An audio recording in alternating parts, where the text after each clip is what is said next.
Caitlin, it's fascinating to see how it must have felt in the room versus seeing it on television. It was interesting to see that split screen of President Trump sort of trying to say things that maybe a regular leader other leader might laugh at or smile at, and Vladimir Putin was just dead-eyed looking at him, not responding in any way. Ambassador Bolton, you've been obviously, you were in Helsinki, you were the national security advisor. What do you make of what you saw from the president?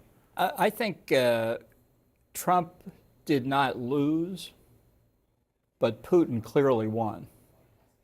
Trump didn't come away with anything except more meetings. Putin has, I think, gone a long way to reestablishing the relationship, which I've always believed was his key goal. He has escaped sanctions. He's not facing a ceasefire.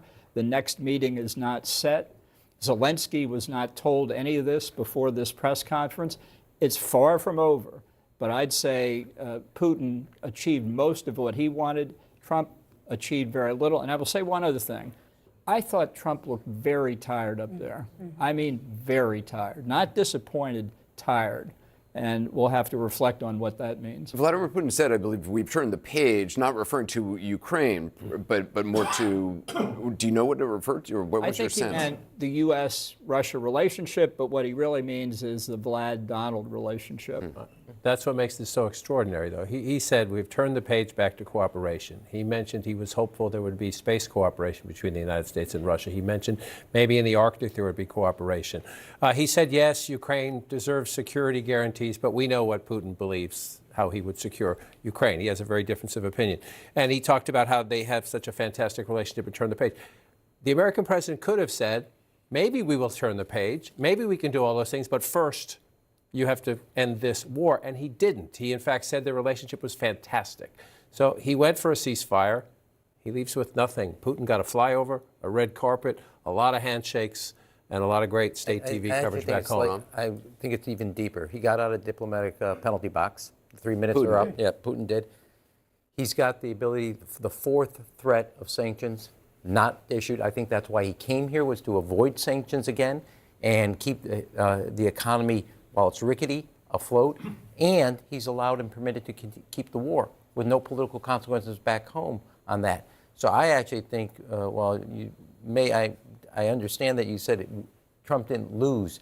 I actually think Putin came out of here more significant a winner because he has no sanctions, no economic or political isolation, and he keeps the war going for what he wants. And I sit here, we watch this, we've been waiting. I think I know less today than I did when this started. Jill Doherty, former Moscow bureau chief. I mean, you've read Russian tea leaves for many decades. Yeah, well, I mean, he hasn't changed his position. I mean, he is talking about root causes. Yeah. And he even, if I understood that part correctly, seems to be saying that President Trump is trying to get to the crux of the issues as well.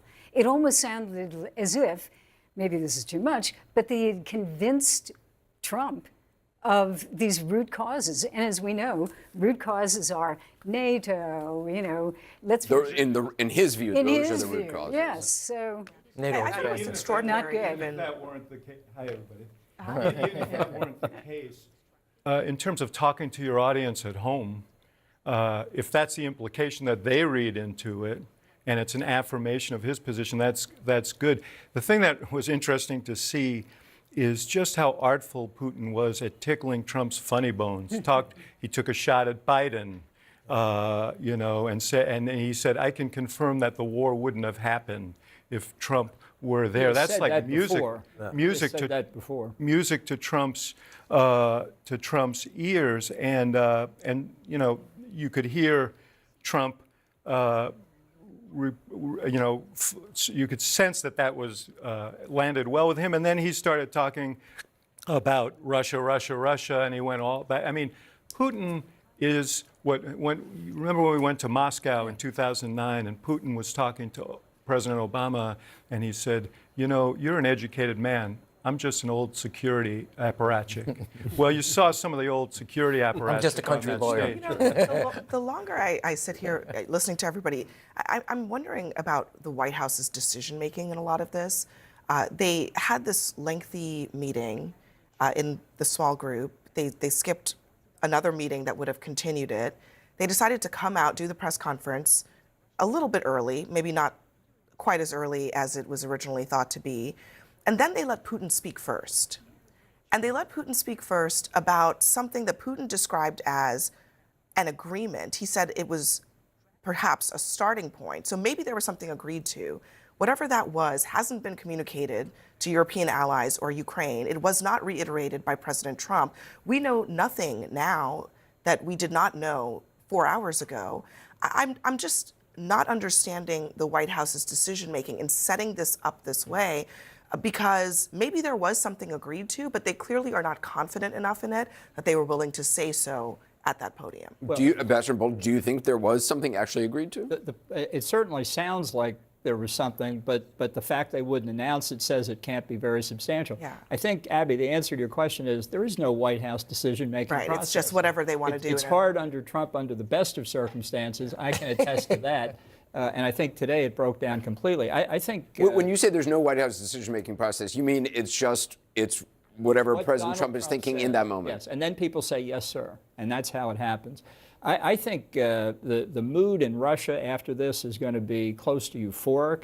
I think in the United States it's going to be confused. Deflated. And I think in Europe and Ukraine it's going to be very depressed. I want to check on to Fred Pleitgen in Moscow to see what kind of reaction or coverage this is getting there. Fred? Yeah, it's getting wall-to-wall coverage, Anderson, here in Russia. And as you can imagine, the Russian state media are pretty happy with the outcome so far. One of the things that's getting played again and again and again is President Trump saying that there could be a follow-up summit, and President Putin then saying next time in Moscow.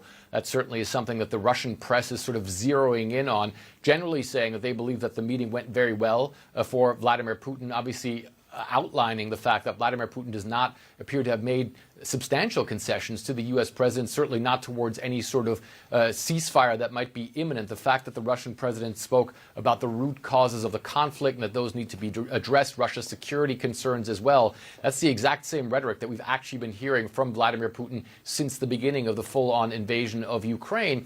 And looking at how this evening unfolded, certainly if you see some of the Russian officials that we've sort of been monitoring, Anderson, that have been talking about this, like, for instance, the spokeswoman for the Russian Foreign Ministry, she said, look, people have been saying for the last 3 years that Russia is completely isolated, and now they're seeing President Trump roll out the red carpet for the Russian president on U.S. territory, then saying that the U.S. media was going crazy about all this. So certainly the Russians right now treating this as a positive outcome for Vladimir Putin. It was quite interesting to hear because the Russian media actually did speak to some Russian officials that then came out of those meetings, and the Russian ambassador to the United States talked about a very positive atmosphere. The Russian defense minister said that he was very upbeat after hearing about the meeting. So generally it seems as though in the Russian delegation the mood is quite positive, but here as well no one really knows what the agreements are that allegedly were put in place by these two leaders, or that were agreed upon by these two leaders. But the mood definitely on the ground here in Russia, in Russian media, and it seems also in the Russian delegation, seems to be a very positive one, Anderson. Fred Pleitgen, thanks very much from Moscow. Ram, do you want to say something? You know, yeah, I want to pick up, the president looked tired, maybe a little also, I would slightly put it, tired and irritated because he didn't get what we all know. He wants to go out there and announce that he had a win. Every day is you got to have put the headline. You got to have headline points on there. If there had been a ceasefire, he would have come out and said, "We got it. We got it." Yeah, and I wonder. I mean, you were in the North Korea discussion. We all watch it. I wonder if there was actually a firmer red line, and they couldn't get to the place he wanted, and he got stuck on kind of. You get to that fork in the road and he refused to take it. Well, I'm not going to be. I think there may be a potential here that while we're hearing all these atmospheric words, productive, all that, my guess is the second meeting on the economic side was probably productive. Inside there, you're at a logjam on some core issues because President Putin won't give in and President Trump won't give him what he wants. The question I have is, other leaders around the world irritate the president. He slaps tariffs on them. Right. He punishes them. Now, time and time again, he menaces Putin with action, and then he never does anything. And now Putin has gotten himself an extension.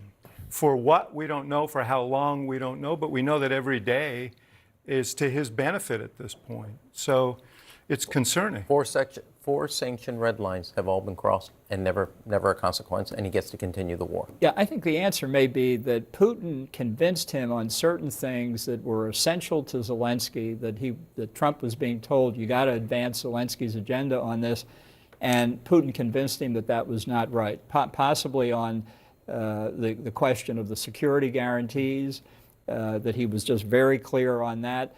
But I think Putin really got what he wanted from Trump. And if Trump had been irate, he would have called things off. Putin has gotten to him. I think that's very clear.